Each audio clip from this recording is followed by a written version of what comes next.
فأما الإنسان إذا ما ابتلاه ربه فأكرمه ونعمه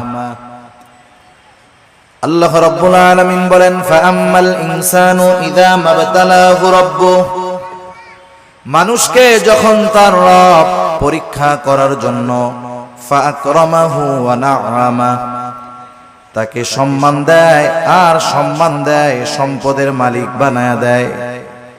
একটু খেয়াল করেন আল্লাহ তাআলা বলতেছেন মানুষকে পরীক্ষা করার জন্য যখন তার রব তাকে সম্মান দেয় সম্পদ দেয় তাকে নিয়ামত প্রদান করে সে নামাজ না পড়ুক রোজা না রাখুক সে মানুষের কাছে বলে বেড়ায় ফায়াকুলু রব্বি আকরামান আমার রব আমাকে সম্মানিত করেছে।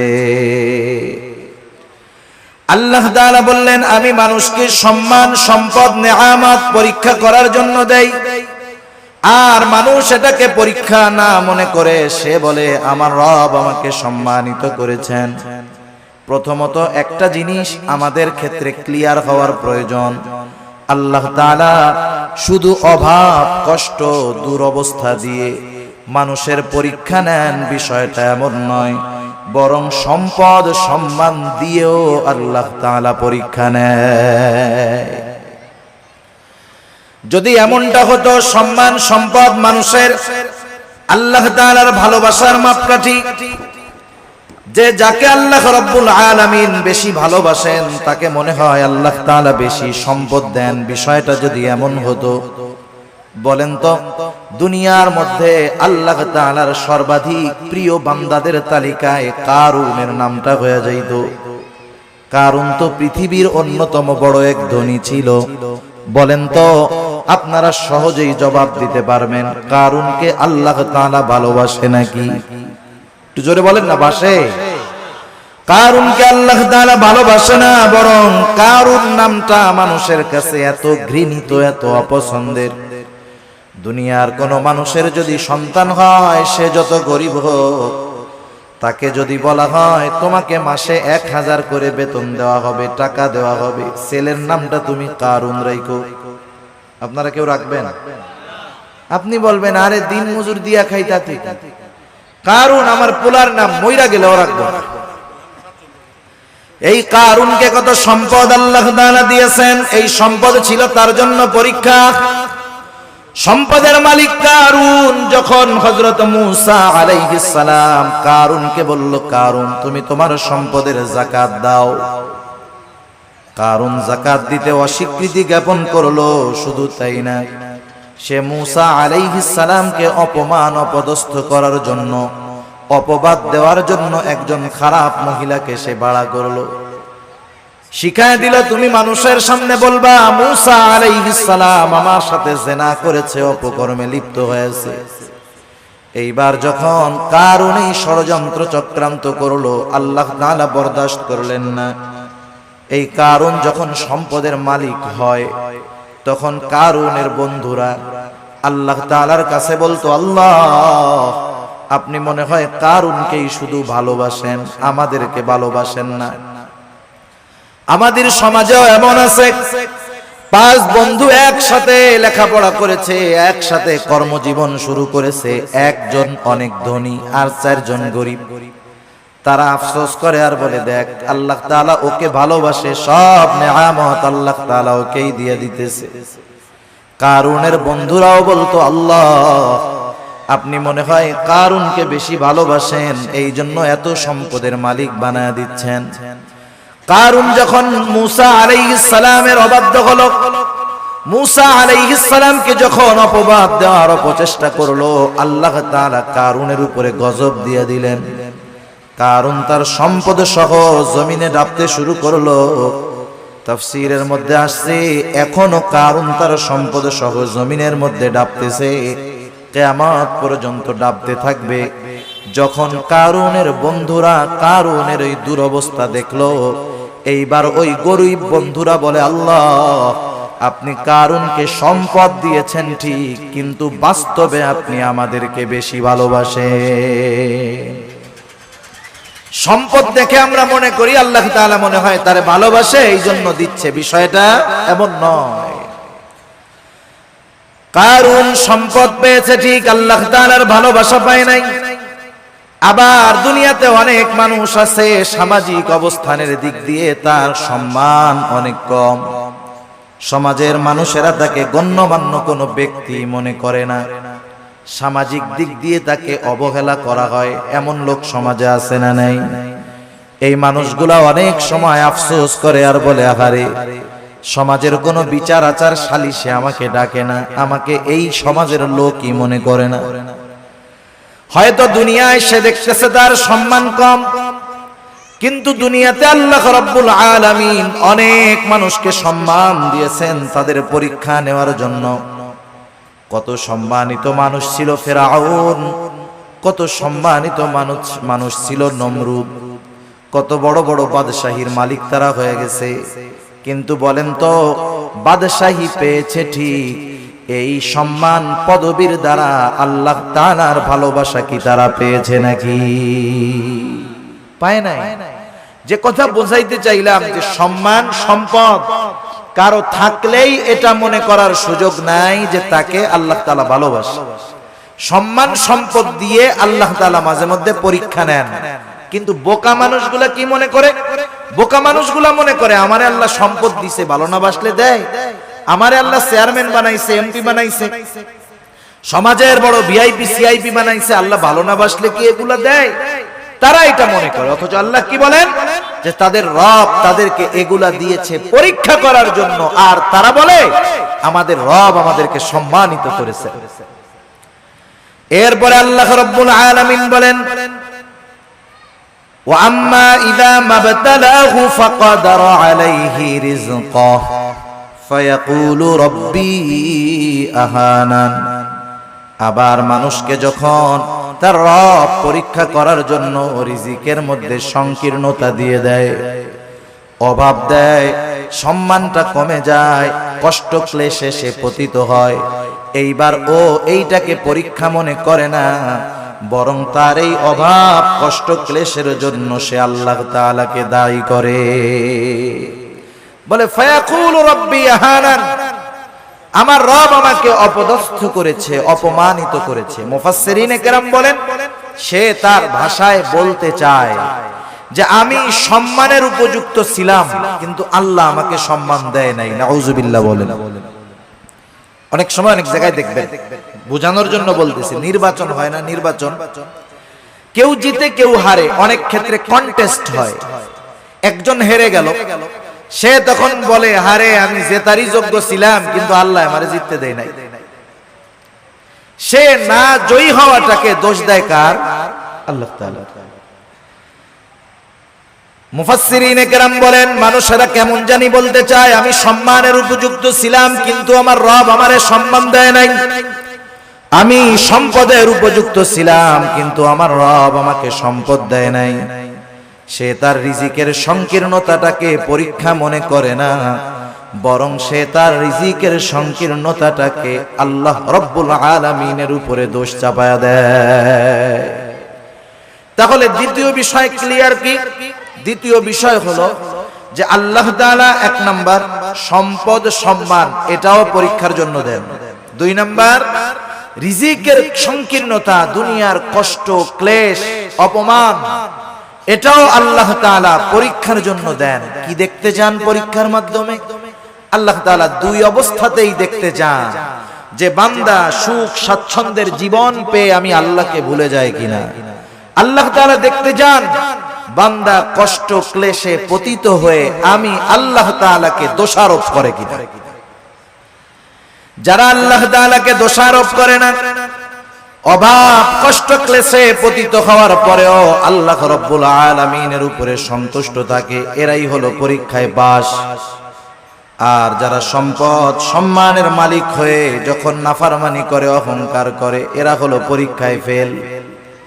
এখন দ্বিতীয় শ্রেণীর মানুষ যখন অভাবে পড়ে আল্লাহ তাআলার ব্যাপারে বলে ফায়াকুলু রাব্বি আহানান, আমাদের রব আমাকে অপমানিত করেছে, আমার রব আমাকে অপদস্থ করেছে, তারা যখন আল্লাহ তাআলার ব্যাপারে এই কথা বলে, আল্লাহ রব্বুল আলামিন তাদের কথার বিপরীতে বলেন, কাল্লা, তোমরা যেই দাবি করো সেটা কখনো সঠিক নয়।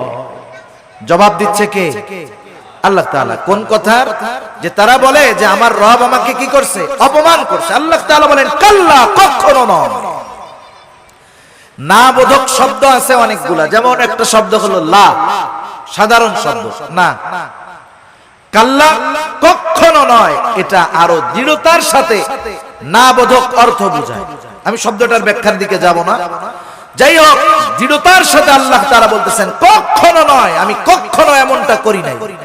বরং তোমরা যে রিজিকের সংকীর্ণতার মুখোমুখি হও, এটা তোমাদের নিজেদের কারণে। কাদের কারণে? নিজেদের কারণে। সেই কারণগুলো কি? এই সূরায় আল্লাহ তাআলা রিজিক এই সংকীর্ণতার 4টি কারণ বর্ণনা করেছেন। কয়টি কারণ? আপনারা একটু কষ্ট করে একটু সামনে আসেন, যে কয়জন আছেন একটু সামনে আসেন। জিকিরের সাথে সাথে একটু কষ্ট করে সামনে আসেন। বাম দিক তাকায় আর কথা বলতে ভালো লাগতেছে না, একটু সামনে আসেন। জিকিরের সাথে সাথে লা ইলাহা।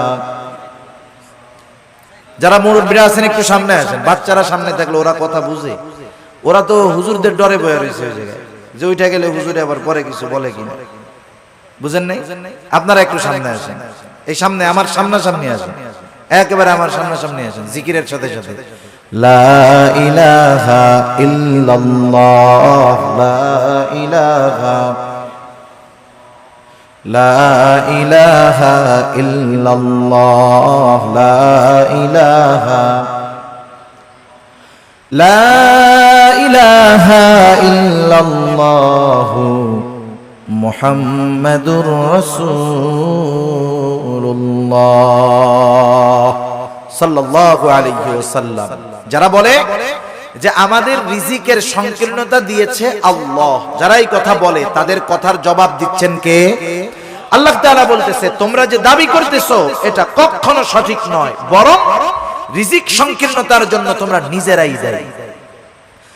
আল্লাহ রাব্বুল আলামিন বলেন, তোমাদের রিজিক সংকীর্ণতার কারণ কি? কাল্লা বাল্লা তুকরিমুনাল ইয়াতীম। শুনে নাও, বরং তোমাদের রিজিক সংকীর্ণতার 1 নাম্বার কারণ, তোমরা ইয়াতীমকে সম্মান করো না।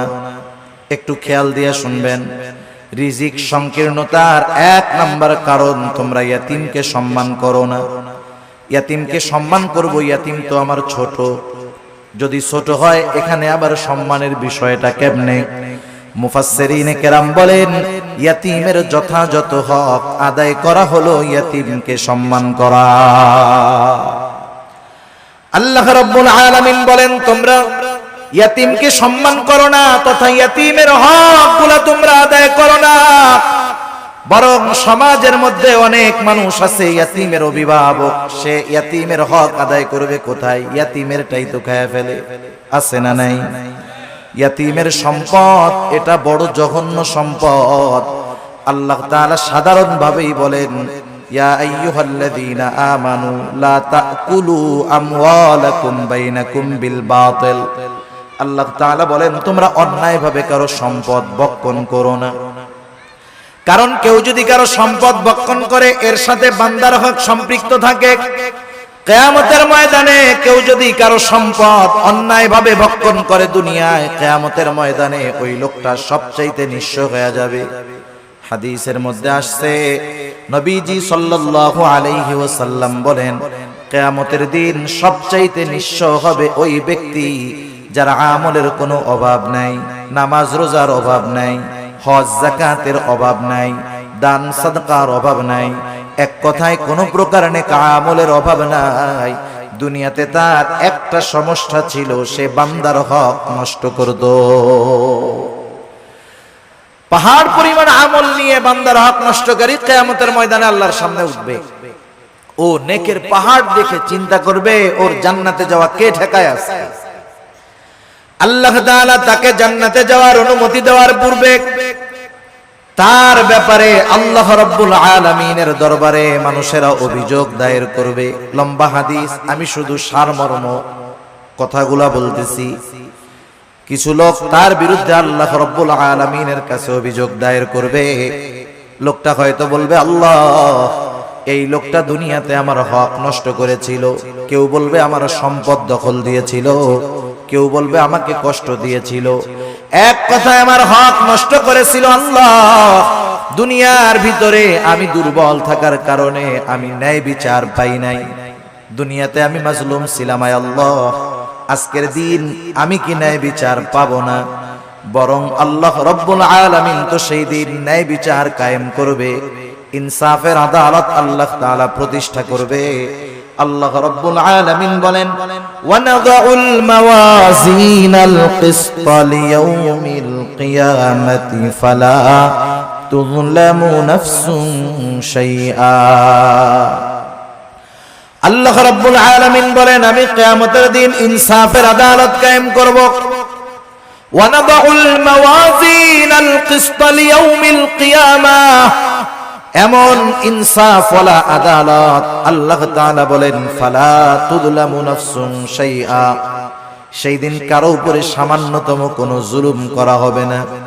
বরং কি হবে, ওয়া ইন কানা মিসকালা হাববাতিন মিন খারদালিন আতাইনা বিহা, কেউ যদি দুনিয়াতে কোনো সরিষা দানা পরিমাণ কোনো আমল করে থাকে, আল্লাহ রব্বুল আলামিন বলেন, আতাইনা বিহা, ওই আমল সহকারে আমি আল্লাহ তাকে হাজির করব। দুনিয়াতে সরিষা দানা পরিমাণ আমল যদি কেউ করে, সেই সরিষা দানা পরিমাণ আমল সহ তাকে হাজির করা হবে। শুধু হাজির করবে আল্লাহ তাআলা তা না, বরং আল্লাহ সুবহানাহু ওয়া তাআলা ওই আমলের হিসাব নেবেন। সুবহানাল্লাহ। মোট কথা, সেই দিন আল্লাহ তাআলা ন্যায় বিচার করবে। লোকটা এবার আল্লাহ তাআলার কাছে অভিযোগ দায়ের করবে, আল্লাহ রাব্বুল আলামিন তার অভিযোগ গ্রহণ করবে। এবার ওই পাহাড় পরিমাণ নেকের মালিককে বলা হবে, তোমার ব্যাপারে যে অভিযোগ দায়ের করা হলো সত্য নাকি? সে মিথ্যা কথা বলার কোনো উপায় নাই, স্বীকার যেতে সে বাধ্য। সে বলবে, হ্যাঁ, দুনিয়াতে আমি তার এই হক নষ্ট করেছি। আল্লাহ তাআলা বলবে, দাও, তার হকটা আদায় করে দাও। বলেন তো, দুনিয়াতে কেউ যদি কারো জমি জোর করে দখল দেয়, কিয়ামতের দিন জমি দেওয়ার কোনো অবস্থা আছে নাকি? এইবার লোকটা বলবে, আল্লাহ, এ তো দুনিয়া না, দুনিয়া না। দুনিয়া যদি হইতো আমি তার জমি, তার হক তাকে ফিরাইয়া দিতাম, এখন আমি কোথার থেকে দিব? এইবার অভিযোগকারী বলবে, আল্লাহ, ঠিক আছে, এটা তো দুনিয়া না। দুনিয়ায় আমার সম্পদ সে দখল দিয়েছিল, আজকে আমার সম্পদের প্রয়োজন নাই, সে আমার দুনিয়ার হকটা তার নেকির দ্বারা মিটায়া দে। এবার ওই পাহাড় পরিমাণ নেকের মালিক একটা মাত্র অপরাধ করত, বান্দার হক নষ্ট করছে, সে কি করবে? নেকির থেকে নিয়ে এক একজনের হক আদায় করবে। যারা মানুষের হক নষ্ট করে, এরা একজনের করে না, বহুজনের করে। ঠিক কিনা বলেন? বহুজনের করে। একের পর এক অভিযোগকারী আসবে আর সে হক আদায় করতে থাকবে। এক সময় পাহাড় পরিমাণ নেক শেষ হয়ে যাবে, কিন্তু অভিযোগকারীর সিরিয়াল এখনো বড় লম্বা। আল্লাহ তাআলা বলবে, তাদের হক আদায় করো। লোকটা বলবে, আল্লাহ, মানুষের হক আদায় করতে করতে আমার সব নেকি শেষ হয়ে গেছে। এইবার অভিযোগকারীরা বলবে, আল্লাহ, তার নেকি নাই, তাতে কি, আমাদের গুনাহগুলা নিয়ে আমাদের হক আদায় করে দি। এইবার সে মানুষের হক আদায় করতে করতে পাহাড় পরিমাণ গুনার মালিক হয়ে যাবে। রাসূলুল্লাহ সাল্লাল্লাহু আলাইহি ওয়াসাল্লাম বলেন, কিয়ামতের ময়দানে ওই লোকটার মতো নিঃস্ব আর কেউ নাই, যে দুনিয়াতে তার আমলের কোনো অভাব ছিল না, কিন্তু সে বান্দার হক নষ্ট করার কারণে কিয়ামতের দিন সব নেক অন্যকে দিয়ে দিতে হবে, আর সে তার নেকের বদলে গুনার পাহাড়ের মালিক হয়ে যাবে। ইয়াতীমের হক যারা নষ্ট করে, সাধারণত ভাবে এক নম্বরে তারা মানুষের হক নষ্টকারী হয়। ইয়াতীমের সম্পদটা আরো জঘন্য। আল্লাহ তাআলা কোরআনুল কারীমের মধ্যে বলেন, ইন্নাল্লাযীনা ইয়াকুলুনা আমওয়ালাল ইয়াতামা যুলমা ইন্নামা ইয়াকুলুনা ফি বুতুনিহিম নারা। আল্লাহ রাব্বুল আলামিন বলেন, নিশ্চয়ই যারা অন্যায়ভাবে ইয়তীমের সম্পদ ভক্ষণ করে, ইন্নামা ইয়াকুলুনা ফি বুতুনিহিম নারা, সে কেমন যেন আগুনের দ্বারা তার পেটকে ভরপুর করে। আপনারা একটু জবাব দিবেন, বলেন তো আগুনের স্থান জান্নাত নাকি জাহান্নাম? নিঃসন্দেহে জাহান্নাম। আল্লাহ তাআলা বলেন, ওয়াসায়াসলাউনা সাঈরা, অচিরেই তাকে জাহান্নামের মধ্যে নিক্ষেপ করা হবে। সেজন্য ইয়তীমের অসম্মান মানে ইয়তীমের সম্পদ দখল দেওয়া, ইয়তীমের সম্পদ ভক্ষণ করা। 2 নাম্বার, ইয়তীমের সম্মান করা, অর্থাৎ তার সাথে সদাচরণ করা, ভালো ব্যবহার করা। অনেক সময় আমাদের অনেকের ঘরে ইয়তীম বাচ্চা থাকে, নিজের আত্মীয় স্বজন। অনেক সময় এমন হয় আপন চাচার ঘরে ভাইয়ের ছেলে ইয়তীম, মা বাবা মারা গেছে, ছোট বাচ্চা ইয়তীম। আপন চাচা ওই ইয়তীমের সাথে খারাপ আচরণ করে, খারাপ ব্যবহার করে। বরং ছলে বলে কলে কৌশলে সে যদি পারে, একজনের সম্পদ আছে ইয়তীম, সে সম্পদের মুখাপেক্ষী না, কিন্তু তার তো মা বাবা নাই, সে একটু স্নেহ মোহাব্বত ভালোবাসার মুখাপেক্ষী, ঠিক কিনা বলেন? ইয়তীম হইলেই যে তারে খাওয়াইতে হয় সব, বিষয়টা এমন না। বরং সমাজে অনেক ধনী ইয়তীম আছে, সে একটু মানুষের ভালো আচরণ, একটু মোহাব্বত ভালোবাসার আশা করে। তার সাথে যদি কেউ খারাপ আচরণ করে, ইয়তীম বাচ্চার অন্তরের মধ্যে আঘাত লাগে। আহারে, আমার আব্বু যদি বেঁচে থাকতো তাইলে আমার সাথে কেউ এমন খারাপ আচরণ করতো না। আমার আম্মু যদি বেঁচে থাকতো তাহলে আমার আম্মু ওই আমার আরেক ভাইয়ের আম্মুর মতো আমাকেও মহব্বত করতো। এই ব্যথাগুলা অনেক ইয়তীমের অন্তরে থাকে, যদিও সে সম্পদওয়ালা। সেজন্য ইয়তীম ধনী হোক আর গরিব হোক, আমাদের উচিত ইয়তীমদের সাথে সদাচরণ করা, স্নেহময় ব্যবহার করা। আর যদি ইয়তীম গরিব হয়, তাকে খাদ্য সহায়তা দিয়ে সাহায্য করা। আমার আপনার যদি অ্যাবিলিটি থাকে, আমি আপনি যদি কোনো ইয়তীমের অভিভাবক হতে পারি, তার পোশাক, লেখাপড়া, খাবার দাবার, মৌলিক চাহিদা পূরণের ব্যবস্থা করতে পারি, একজন ইয়তীমের অভিভাবকত্ব যদি আমি গ্রহণ করতে পারি, অসম্ভব নয়। আপনি 5 জন 7 জন মানুষকে চালান, এর সাথে আরেকজন মানুষকে তার মৌলিক চাহিদা পূরণের জন্য সাথে রাখলে সেটা অসম্ভব নয়। কেউ যদি কোনো ইয়তীমের দায়িত্বভার গ্রহণ করতে পারে, ইয়তীমকে লেখাপড়া শেখাতে পারে, ইয়তীমের অভিভাবক হতে পারে, নবীজি সাল্লাল্লাহু আলাইহি ওয়াসাল্লাম বলেন, আনা ওয়া কাফিলুল ইয়তীম কাহাতাইনি ফিল জান্নাহ। নবীজি সাল্লাল্লাহু আলাইহি ওয়াসাল্লাম বলেন, আমি আর ইয়তীমের অভিভাবক জান্নাতের মধ্যে এমন করে পাশাপাশি অবস্থান করব। 2 আঙ্গুলের ইশারা দিয়ে নবীজি বুঝায়া দিলেন, এই 2টা আঙ্গুল যেমন পাশাপাশি অবস্থান করে, ইয়তীমের অভিভাবক আর নবীজি সাল্লাল্লাহু আলাইহি ওয়াসাল্লাম এমন ভাবে পাশাপাশি অবস্থান করবে।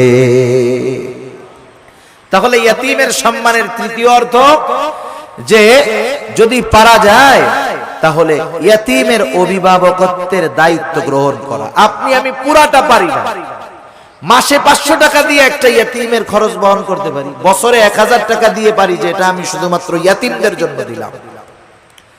আবার দেখেন, একদিন এক সাহাবী রাসূলুল্লাহ সাল্লাল্লাহু আলাইহি ওয়াসাল্লামের কাছে আসছে, আসার পরে বলতেছে, ইয়া রাসূলুল্লাহ, আমার হৃদয়টা বড় কঠোর, হৃদয়টা বড় শক্ত, আমি আমার এই শক্ত হৃদয়টাকে কেমন করে নরম বানাতে পারি, আমাকে একটু আমল শিখায় দেন। নবীজি সাল্লাল্লাহু আলাইহি ওয়াসাল্লাম বললেন, শোনো কি করবা? নবীজি বললেন, আমসিহ রাসাল ইয়াতীম ওয়া আতঈমিল মিসকিন, তুমি ইয়তীমের মাথায় বেশি বেশি হাত বুলায় দাও আর মিসকিনদেরকে বেশি বেশি খানা খাওয়াও। ইয়তীমের মাথায় হাত বুলায় দিলে মানুষের অন্তর কোমল হয়, নরম হয়। শক্ত হৃদয়, কঠিন হৃদয় নরম হয়ে যায়। সাহাবায়ে কেরাম তারা এসে বলতেছে, নবীজি আমাদের অন্তর নরম হয়ে গেছে, একটু আমল বলে দেন যেটা করলে দিলটা নরম হবে। নবীজি কি বললেন? ইয়তীমের মাথায় হাত বুলায় দাও।